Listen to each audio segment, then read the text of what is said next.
Welcome to the Parenting with Impact podcast with your hosts Elaine Taylor-Klaus and Diane Dempster, co-creators of ImpactParents.com, an online community, award-winning blog, and service organization helping parents all over the world to raise complex kids become capable, independent adults.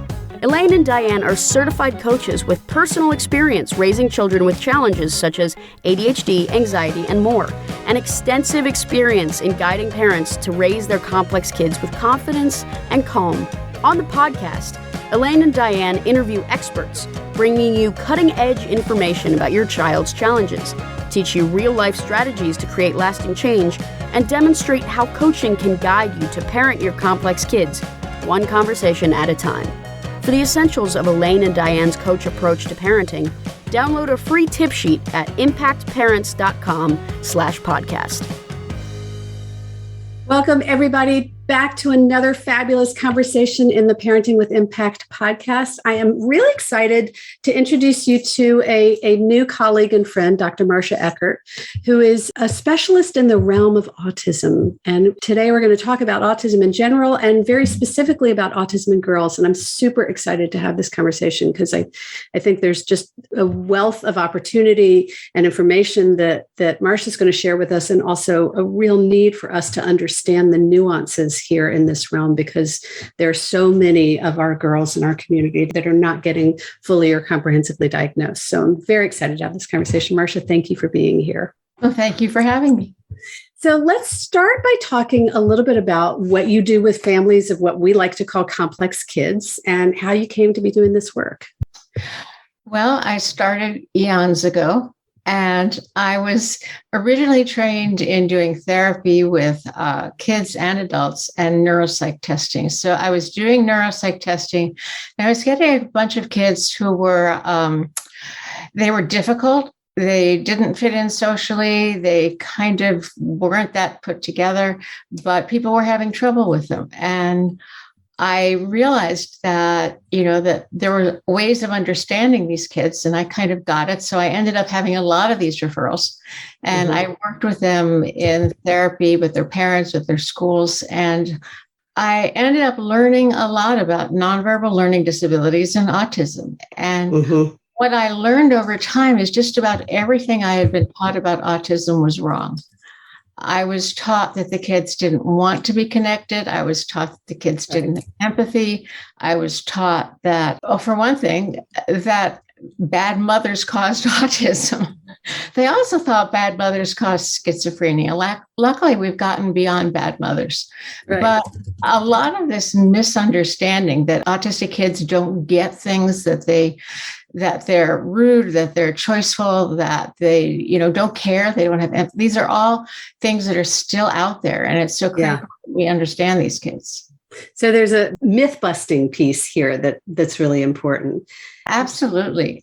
Absolutely. And the other thing I'm hearing is that, when everything you were taught was wrong, there was this process of figuring out, well, if it wasn't that, what is it? Because there was so little we knew about autism in those realms, particularly autism in girls.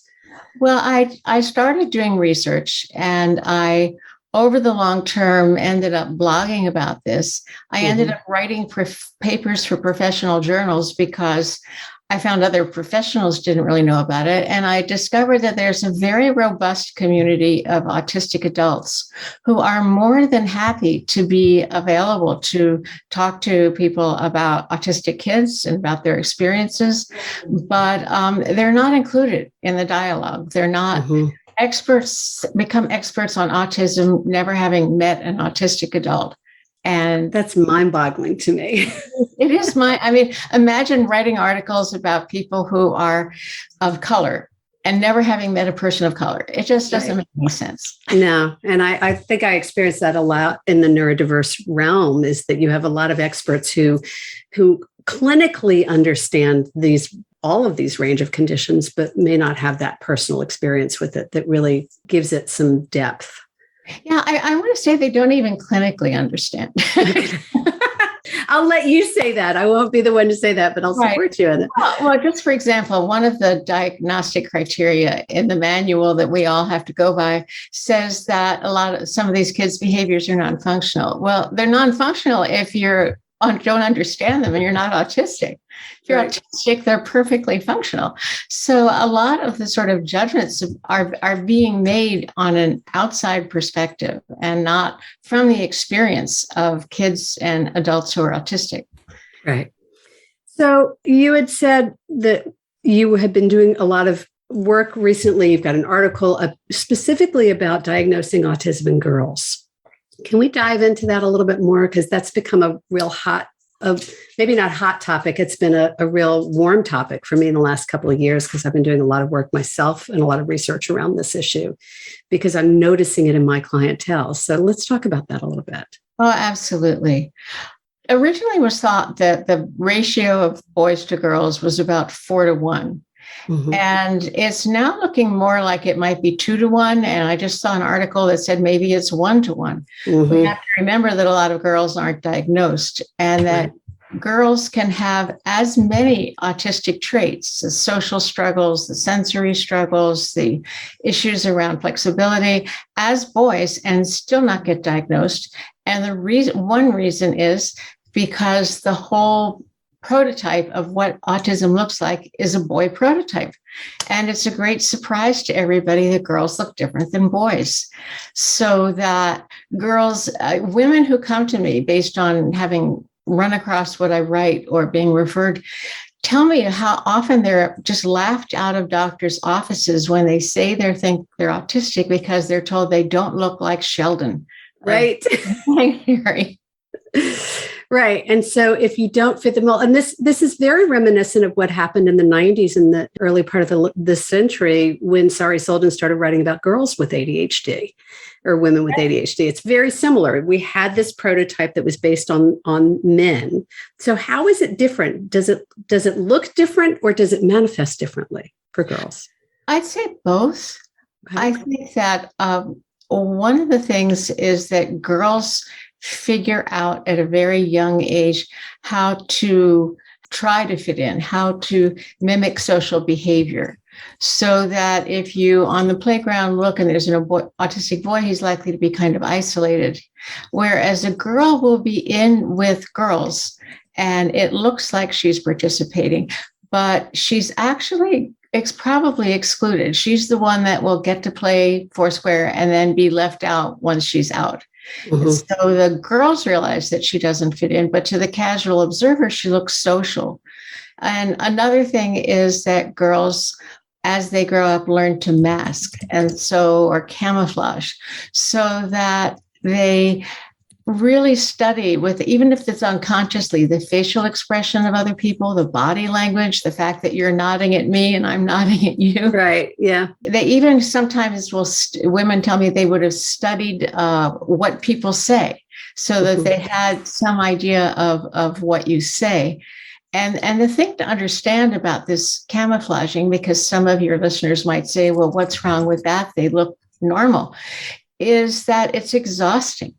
Yes. Imagine having to think about where you're looking, what face you have on, exactly what you're saying that's expected, that's not saying too much, that's not saying the wrong thing, constantly worrying about saying the wrong thing. It's exhausting and it's stressful. And as girls grow up, there's a very high rate of depression. And unfortunately, there's a high rate of suicide. Yeah. So that this has a real toll. And the message the girls get is who you are authentically is not good. It's not okay.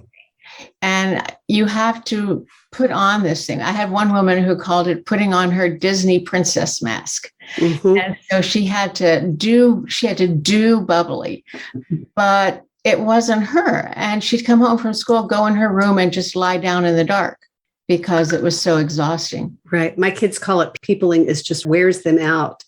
And as you're saying that, I'm remembering back in the day when I used to think I had to do extrovert, and I'm actually an introvert. And so by the end of a day or evening or whatever, I was spent because it took every bit of energy I had. And it's quite a parallel experience to what you're describing. Yeah, there's research that shows that autistic people in general including girls, get along fine with other autistic people. And non-autistic people get along fine with non-autistic people. But autistic kids and adults don't get things like, if you say, "How are you?" you don't really want to know. Yeah. So there's kind of two issues I'm hearing. Part of this is about raising the bar for diagnostic, for diagnosing. Like, how do we identify these girls? And then the other thing I want to look at is what's different in girls than boys. Which one of those makes sense to start with first, do you think? Well, I think, when I say raising the diagnostic, I don't know whether we think of it as raising it or just making it more real, but it's understanding that these girls, because they behave in a way that's more autistic and they're not people pleasers, which is what we expect of girls, they get called rude, oppositional, defiant, they get called aloof, they get called selfish, they get called manipulative, they get called everything else, and they get all that negative feedback. And so I say, if you have a girl who's struggling socially, who doesn't seem to fit in, or a girl who's complaining about sensory issues, or who seems inexplicably inflexible, I would think autism, even if the girl isn't Sheldon. And really raise awareness that we need to understand, because autism is an invisible disability. We don't know what's going on inside her, and she doesn't understand it. I mean, this is how she's always been. So she's likely to think, this is all my fault. This failure is my fault. There's something wrong with me. I'm bad. So I want to go back to what you just identified, because I think it was really clear. You said if you have a girl who's struggling socially, who's inflexible in their thinking or approach to things, and there was a third factor. Sensory issues. Most autistic kids have at least one or more sensory issues, like overreactive to sound, or very reactive to light or visual complexity, or a lot of reactivity to texture. They might not like the tags in their clothes, or they might only be comfortable in the way certain things fit.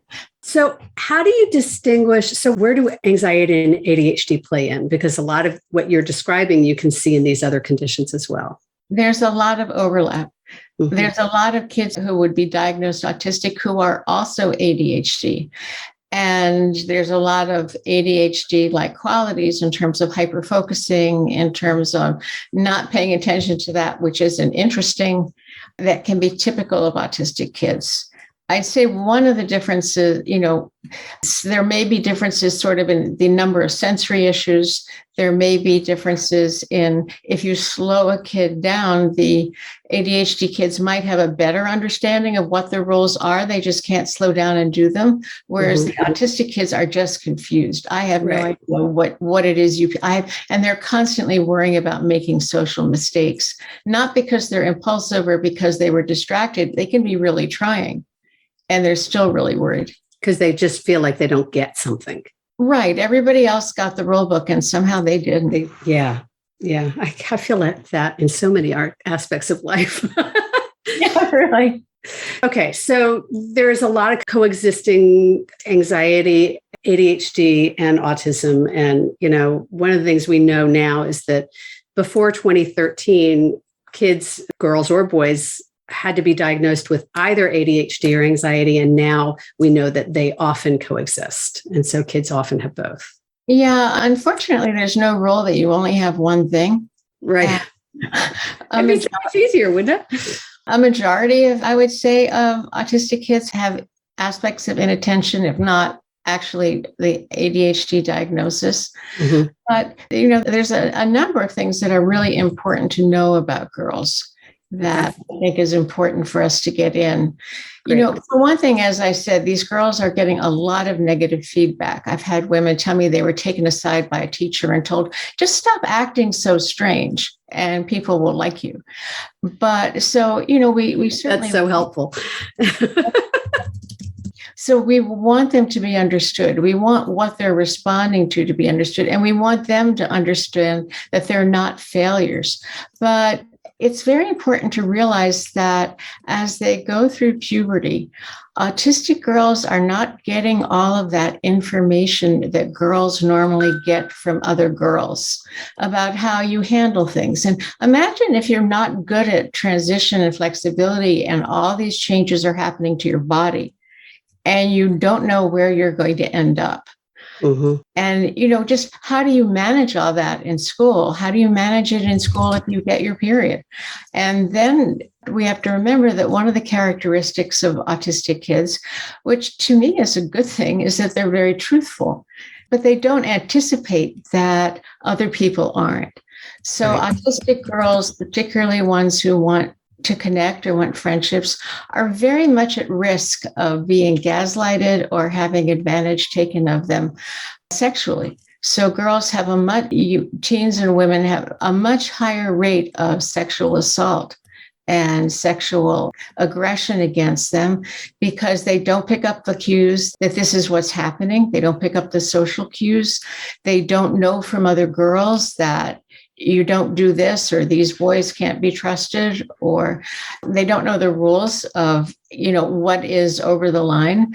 And I have one woman who thought that if a guy said you were his girlfriend or he liked you, you had to do whatever he said, because after all, these girls are always being told you're doing the wrong thing, do what we say.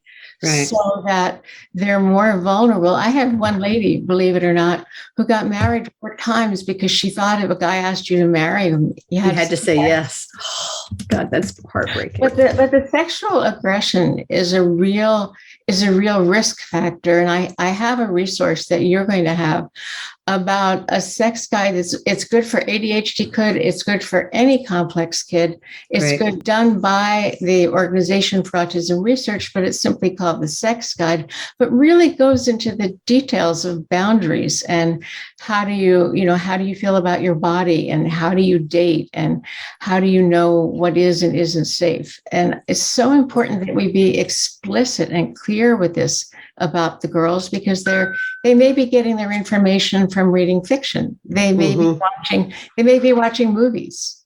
So and we still have a little bit more time, but what I'm hearing is if we see girls that are dealing with struggling socially, inflexibility, sensory issues, that's a red flag to look for autism.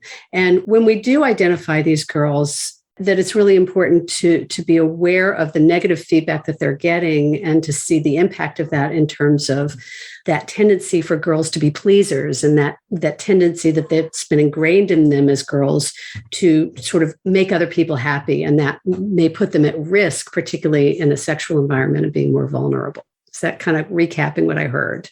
Well, I think that the expectation of girls is that they're going to make people happy. But autistic girls may not be picking up on what that means or what they're supposed to be doing, or they just can't do that. Right. So I have one girl I worked with, and they can come off in a way that is surprising. I had one autistic girl asking me about her sexual identity because autistic kids, more of them do have questions in that area. And I explained carefully to her that you have to live with this. And she looked at me and she said, well, that's certainly not helpful. So the honesty is misunderstood. Right. And can be really instructive if you're really trying to support them. I want to ask you a question, because I mentioned to you that I've had a number of clients in my practice in the last couple of years where I'm seeing young teenage girls in particular who I've encouraged the parent to go back and get reevaluated because they were being treated for one condition. And I felt like I saw this trend where the autism was being missed. And we're beginning to see this more and more. One of the things I'm noticing is almost the flip side of what you're talking about in terms of sexual vulnerability. And I've seen a couple of these girls become actually, if anything, I would say almost sexually promiscuous, because it was as if they couldn't relate to the girls, but they figured out they could use their body to relate to the boys. Is that something you've seen as well? Well, as I said, these girls are very vulnerable. And if they get the message that I'm going to like you, they don't necessarily appreciate the bounds of what's safe for them. Mm-hmm. And so they may be told that this is something that is going to get you this close relationship, whether it's genuinely close or not. And, and they go along with it because they don't realize that there's reasons why it's unsafe. And so, there are girls who, again, if the sensory issues don't totally turn them off, right, who are more vulnerable to being what we call gaslighted. Mm-hmm. Yeah, or taken advantage of in that way. Even if they feel like they're in control, they're still maybe not. Is what I think I'm hearing. Exactly. Yeah. So we have just a few more minutes. First, let's tell people how they can find out more about you. Well, I have a website. It's marciaeckerd.com, which is pretty easy, hopefully. Awesome. And it'll be in the show notes so people can find it. The other thing I want to share is you've brought a number of resources that you want to share with people. And so we're going to put them together in a PDF for people to download. So I want to let people know that will be in the show notes as well. And we'll also include a link to the article you were talking about women with autism that you said was recently published. So marciaeckerd.com, and then there will be a download link for you with additional resources, generally about autism, and then also specifically about autism in women. Anything else, or does that capture it? That pretty much captures it. I mean, I think that as with all complex kids, and in my case, autistic kids, they need to be understood. You have to understand what their experience is and where they're coming from if you want to help them. Just telling a kid they're bad or what they're doing is bad doesn't help them. They have to understand. We have to understand what their experience is and then help them come up with ways that work for them. And sometimes we have to just give them accommodations. I'm sure there are ADHD kids that you work with who need to move around. There are autistic kids who need to move around. There are autistic kids who need accommodations around sound. So we really need to understand the experience of our kids, yours and mine. Yeah. Well, and what that says to me is that, one of the things we talk about a lot in the coaching world is meet them where they are.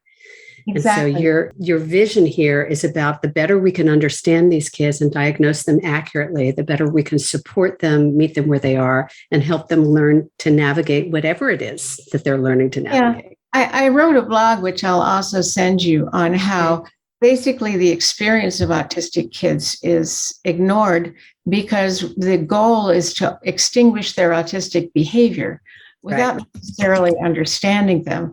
And a lot of kids come out of school traumatized. Yeah.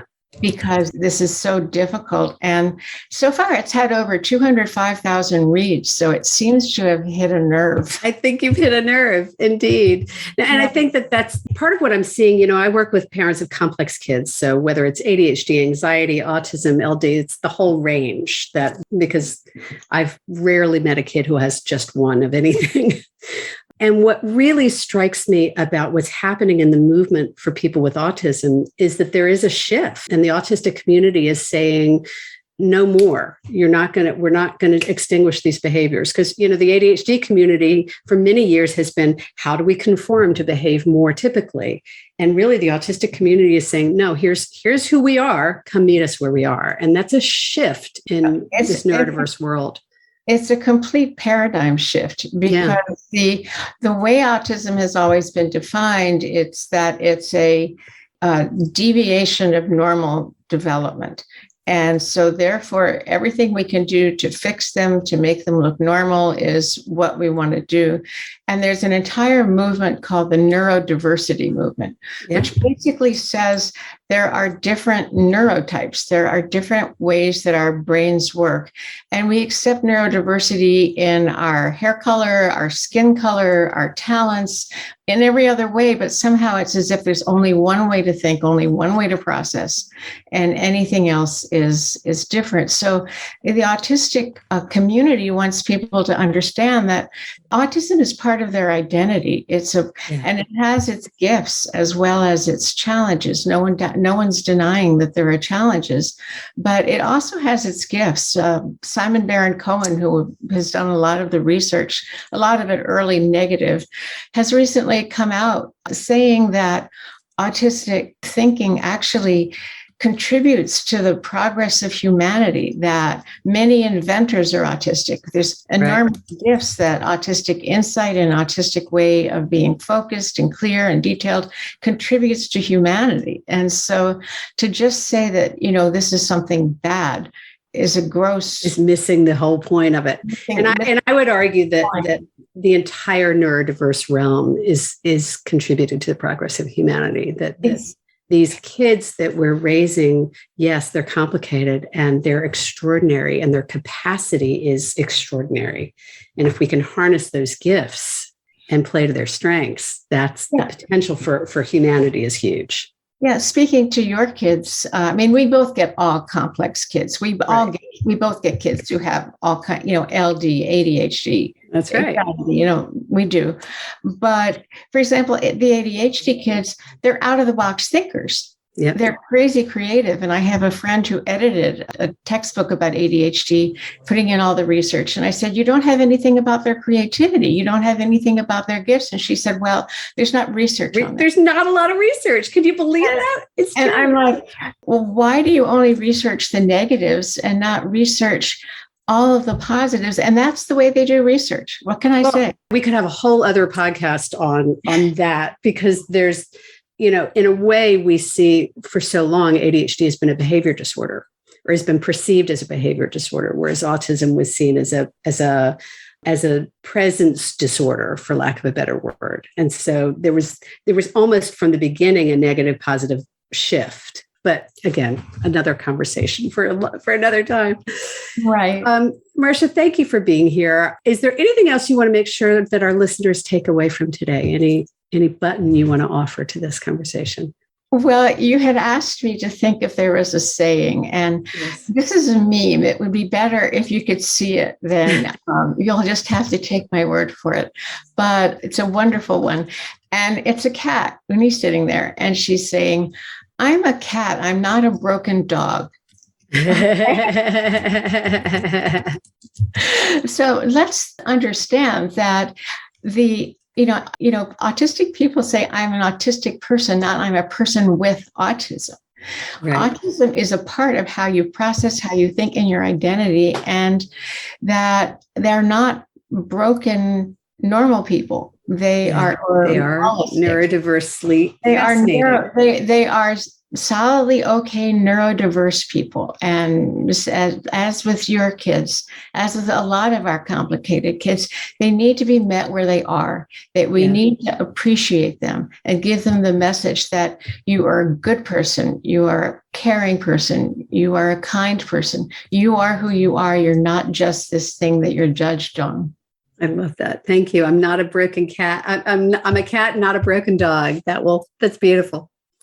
So, Marcia, thank you for being here. Our guest has been Dr. Marcia Eckerd, who's an expert in the realm of autism, has done a lot of writing on autism. Today, we were talking a little bit more about autism in girls specifically. There are a lot of resources in the show notes, so I really encourage you to go download and take advantage of them. She's a wealth of information and positivity. Marcia, thank you for the work you're doing and for the message you're bringing. We really appreciate it. And thank you for having me. And to those of you listening, thanks for what you're doing for yourselves and for your kids. At the end of the day, you make a huge difference. Take care, everybody. You've been listening to the Parenting with Impact podcast with Elaine and Diane. For more information on the Impact Parents community or to join Sanity School for Parents, please visit impactparents.com. If you like what you've heard, please share this podcast with friends who need similar guidance and subscribe wherever you listen to podcasts.